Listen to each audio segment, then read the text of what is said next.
बिस्मिल्लाहिर्रहमानिर्रहीम। अस्सलाम वालेकुम। कैसे हैं आप सब? उम्मीद करती हूँ सब खैरियत से होंगे। जनाब, आज मैं आपको शिनवारी कढ़ाई सिखाऊंगी बीफ की, जो बहुत ही आसान और कम वक्त में बनने वाली है। तो चलिए चलते हैं रेसिपी की तरफ। सबसे पहले मैंने ये यहाँ पे लिया है एक पैन में मैं डालूंगी गोश्त मैंने हड्डी और चर्बी वाला मिक्स लिया है। ये 1.5 किलो गोश्त है। तो इसको पैन में डालते हैं। ये चला गया। गोश्त को अच्छी तरीके से धोकर साफ़ खुश्क कर लें। अब इसमें पानी जाएगा, पानी इसमें इतना जाएगा जिसमें हमारा गोश्त गल जाए। अब गोश्त मुख्तलिफ़ किस्म के होते हैं तो उसके हिसाब से आप पानी डाल के इसको बॉयल कर लें। कुछ लोग डायरेक्ट भी इसको भूनते हैं, वो तरीका भी सही है, लेकिन आप अपने हिसाब से कर सकते हैं, जैसा तरीका आपको अच्छा लगे। लेकिन मैं पहले बॉयल करती हूँ। तो उसके लिए ये 2 बड़ी इलायचियाँ और 2 लौंग है। इससे क्या होगा कि गोश्त के अंदर जो बुरी स्मेल है वो ख़त्म हो जाएगी। तो मिलते हैं जब तक पानी खुश्क होता है तब तक। तो जनाब, पानी खुश्क हो चुका है, गोश्त हमारा गल चुका है बहुत अच्छे तरीके से। तो ये देखें, इसको अपने साइड पे निकालते हैं और अगला काम करते हैं। यहाँ पे मैंने 1 कप लिया है ऑयल का। ऑयल आप अपने हिसाब से कम या ज़्यादा कर सकते हैं। अब इसमें 1.5 टेबल स्पून भर के जाएगा अदरक लहसुन का पेस्ट। इसको अच्छी तरीके से कलर चेंज होने तक भूनेंगे, इसकी प्यारी सी स्मेल आने तक। अच्छे तरीके से ये भुन चुका है। ये देखिए कलर इसका चेंज हो गया है। अब इसमें डालते हैं गोश्त चला गया। अब इसको 5 मिनट के लिए तेज़ आंच पे भूनेंगे ताकि अदरक लहसुन के जो स्मेल है वो इसके अंदर सारी रच जाए, गोश्त की स्मेल ख़त्म हो जाए।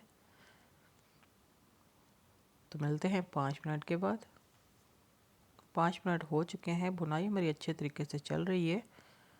इस पॉइंट पे हम इसमें डालेंगे टमाटर अगर आपके पास छोटे साइज़ के हैं तो 4 से 5 अदद आप डाल सकते हैं, लेकिन बड़े साइज़ के हैं तो 3 से 4 भी चल सकते हैं। इस तरह से हम इनको उल्टा करके लो आंच पे रख देंगे ढक्कन बंद करके, ताकि इसका छिलका ऊपर से नरम होकर उतर जाए और ये इसका पानी जो सारा निकल आए और गोश्त में उसका सारा जायका जाए। ये देखिए, ये ऊपर से हार्ड है, अभी तक नरम नहीं हुए हैं। तो इसको हिलाते हैं ताकि इसको ज़्यादा हीट मिले और जल्दी इसका छिलका उतर जाए।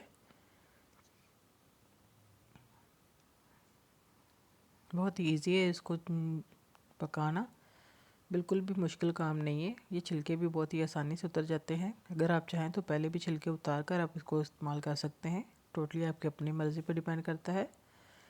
देखिए जनाब, छिलके हमारे उतर चुके हैं। तो अब इनको निकाल लेते हैं। देखा, बहुत ही आसान है, मुश्किल नहीं है इसको उतारना। ये देखिए छिलके मैंने सारे उतार लिए हैं। तब इसको मज़ीद अंदर पीस लेते हैं और भून लेते हैं। सारे टमाटर का पानी जो जब खुश्क हो जाएगा तब हम अगली चीज़ें डालेंगे इसमें। इस तरीके से चम्मच को दबा दबा कर आप टमाटर को गला लें। बहुत ही मज़ेदार बनता है, आप ज़रूर ट्राई कीजिएगा और मुश्किल भी बिल्कुल नहीं है। देखिए 10 मिनट हो चुके हैं। अब 1 टेबल स्पून इसमें डाल रही हूँ काली मिर्च का पाउडर। 1/2 टेबल स्पून इसमें हल्दी का जाएगा। इनको भी अच्छे तरीके से भूनेंगे।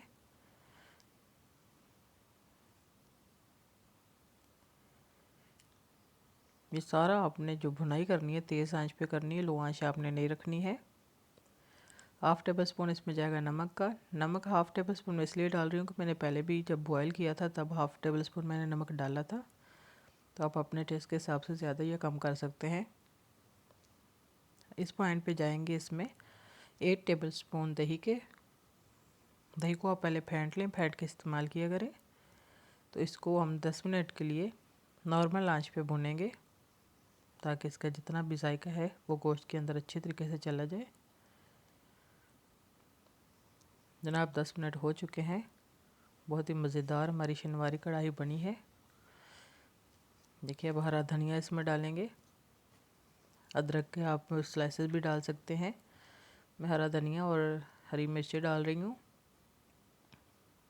यहाँ पे इस पॉइंट पे आप इसमें हाफ लेमन भी डाल सकते हैं। मैंने लेमन डाल दिया था, वो सीन में से स्किप हो गया है, रिकॉर्ड नहीं हो सका। तो आप ज़रूर डालिएगा, उससे टेस्ट भी बहुत ही मज़ेदार बनता है। तो देखिए जनाब, शिनवारी कढ़ाई हमारी तैयार हो चुकी है।